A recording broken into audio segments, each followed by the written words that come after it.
Yeah, I'll react to that, sure. Okay. Intense music. Preemptive like.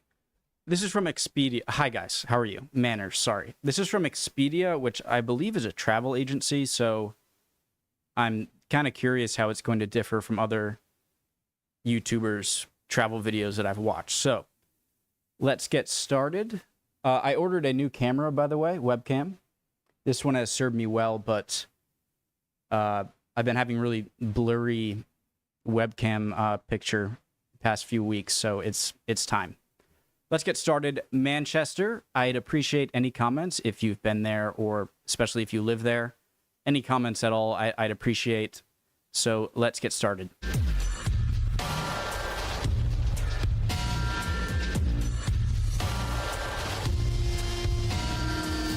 In the 1800s, Manchester, England was the epicenter of the Industrial Revolution. Manchester's story is often shrouded in the smog and soot of Charles Dickens' novels, but this is a city with a glorious past, and perhaps an even greater future.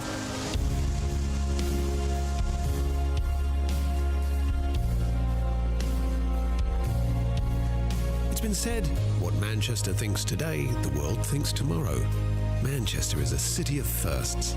This is the world's first truly modern city, the place where mankind first split the atom, the birthplace of the first modern computer. Good start. Manchester's story begins here, in Castle Field, where the many chapters of the city's story merge into one. Explore the remains of the Roman fort, built to guard an ancient river crossing. Wander the banks of the Bridgewater Canal, whose completion in 1761 is regarded as the beginning of the Industrial Revolution.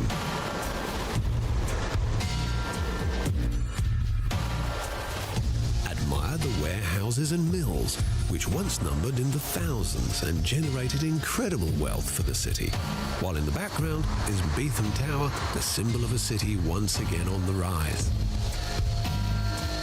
As the city's fortune swelled in the 19th century, so did its civic pride. Manchester's elites saw the city as the new Venice and commissioned grand buildings and monuments, taking architectural inspiration from across the ages. American cities need more of these. I was about to rewind, but new picture of just open squares that no cars, just walking around.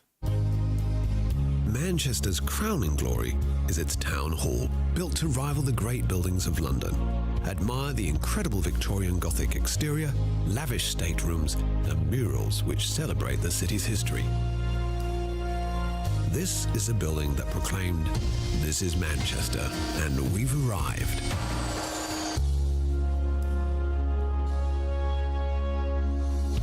For 2 centuries, Manchester's merchants went on a spending spree, scouring the world in search of cultural treasures to fill their stately homes.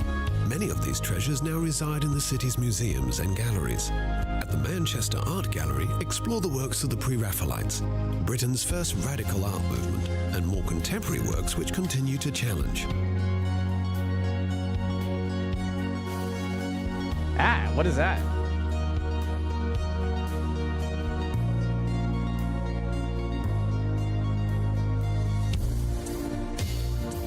At the Manchester Museum, step into a Gothic revival time capsule housing millions of items from a T-Rex skeleton called Stan to one of the UK's most important Egyptology collections. This city enjoys a proud philanthropic tradition. Perhaps the city's greatest was Enriqueta Rylands, whose gift to the city was the John Rylands Library. Dedicated to Manchester's largest textile magnate in the 10 years it took to create the neo-Gothic masterpiece, the widow acquired 40,000 books and oversaw every last detail, a labour of love for her late husband and the people of Manchester. Manchester has long understood the power of knowledge. In 1653, the Cheetham Library became the country's first free public library and has been open to all ever since. Let your fingertips wander the Tudor-era shelves, then step into the room where Frederick Engels and Karl Marx began to write the Communist Manifesto. Burn a work it! inspired. No, I'm joking. Sorry, that was a joke. Where Frederick Engels and Karl Marx began to write the Communist Manifesto. I love a work libraries. Inspired by the crushing conditions the city's workers once endured. Revolution and reform run deep in Manchester's waters, housed in a restored Edwardian pump house in the People's History Museum, which celebrates those who challenged Britain's rigid political and class systems. Stand before the simple desk where Thomas Paine penned The Rights of Man, a book that helped ignite the revolutionary fires in America and... Okay. Good job, Expedia, because you're making me really want to go there. Penned The Rights of Man, a book that helped ignite the revolutionary fires in America and France. At the world's oldest surviving railway station, you'll find the Museum of Science and Industry. In the museum's power hall, feel the heat and steam that powered the shafts and wheels which once made Manchester the Empire's engine room. From textile looms to locally produced aircraft and motor vehicles, this museum is both a fascinating journey through the city's glory days and a peek into the future. Star Trek.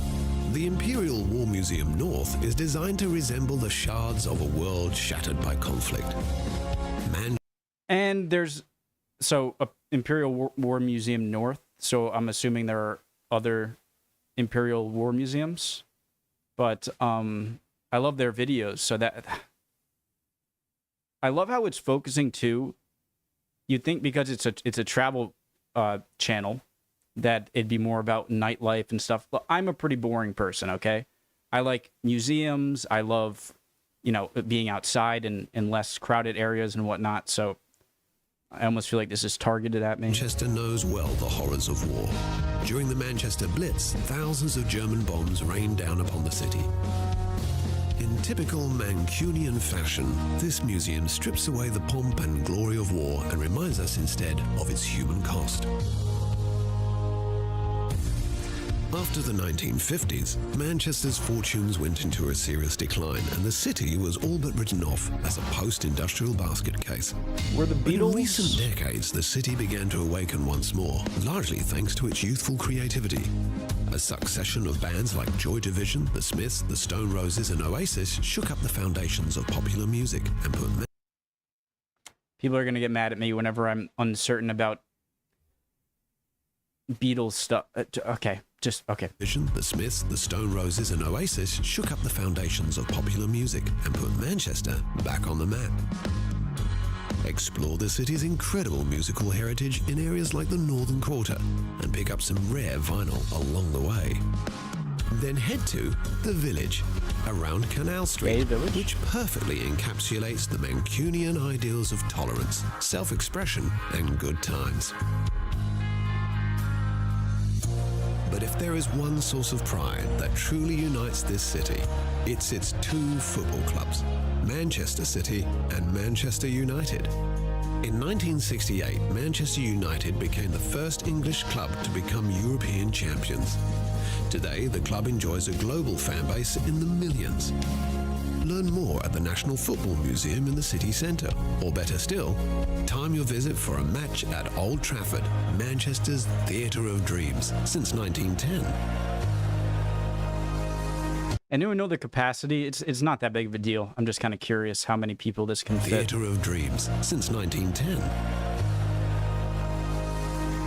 Manchester may no longer be England's industrial powerhouse, but it's a city that's never stopped dreaming. Right across the city, daring new projects, innovations and ideas continue to capture the world's attention. In this city of firsts, the only question is, what will Manchester do next?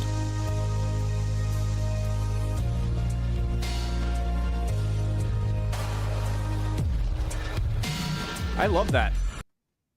I don't know why I was sort of hesitant because it was a travel agency. I guess that it's not like they're gonna lie or anything.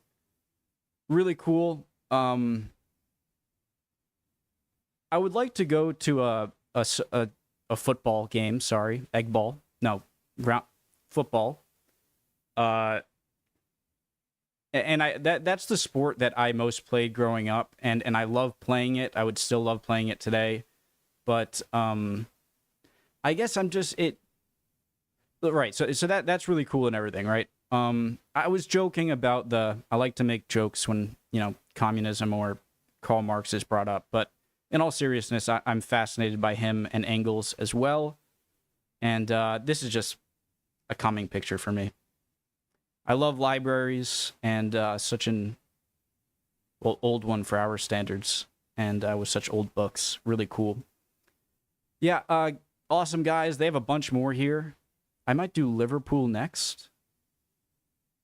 But yeah, really interesting. I'd appreciate any comments or answers to any of my questions. I hope you guys are all doing well, and I'll see you next time. Bye, guys.